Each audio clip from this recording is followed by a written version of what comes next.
Bonjour à tous, le calendrier de l'Avent du Paris Saint-Germain se poursuit, sixième case aujourd'hui, et si vous vous souvenez de l'indice d'hier, casque d'or, vous vous doutez bien qu'on va parler d'Antoine Kombouaré. Donc le même principe que d'habitude, hein, la petite biographie du joueur au Paris Saint-Germain, un fait marquant, et l'indice en fin de vidéo. Donc Antoine Kombouaré, il débarque dans la capitale à l'été 90, en provenance de Toulon, après avoir passé 7 ans à Nantes. Donc il débarque du Var pendant l'été, voilà, pendant le mercato estival 1990. Mais il ne jouera son premier match qu'au mois de décembre face à Sochaux, parce que à l'époque, il y a une rude concurrence dans le secteur défensif au Paris Saint-Germain.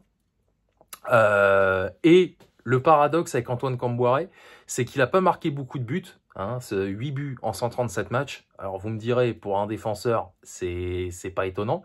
Mais 2 des 8 buts qu'il a marqués ont été des buts extrêmement importants pour le Paris Saint-Germain, des buts qui lui ont d'ailleurs valu son surnom.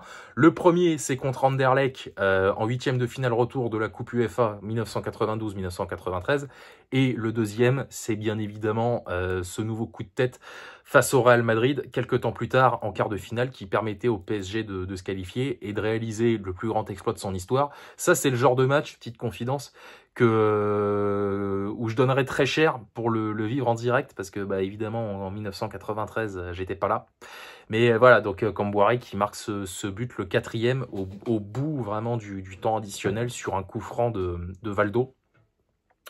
Donc voilà, donc Antoine Kombouaré, je l'ai dit, il dispute son premier match en décembre 90 face à Sochaux. Il marque son premier but plus de 9 mois plus tard, le 21 septembre 1991 face à Metz.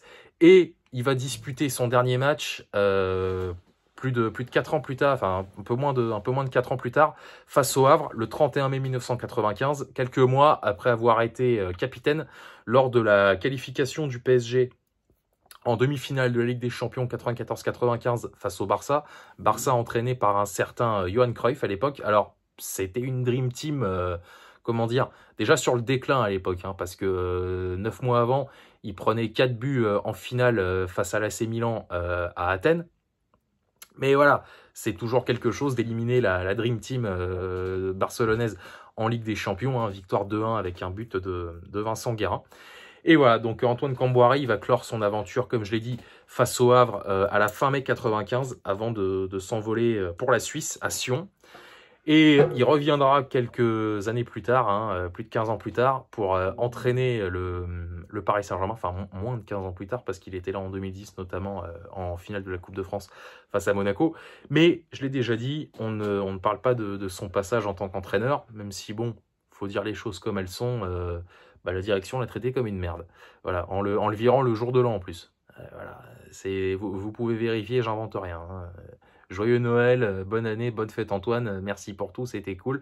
Bref, voilà, on a un peu déconné avec lui, enfin la direction a un peu déconné avec lui. Mais voilà, donc Antoine Kombouaré, voilà, casque d'or comme je l'ai dit, hein, pas beaucoup de buts, mais des buts d'une importance diabolique. Et puis voilà, bah écoutez, ce 6e épisode touche à sa fin. Je vous donne rendez-vous demain, hein. Et demain, pour le 7e épisode, je vous emmène en Algérie. Voilà. Allez, salut à tous, sortez couverts et banzai.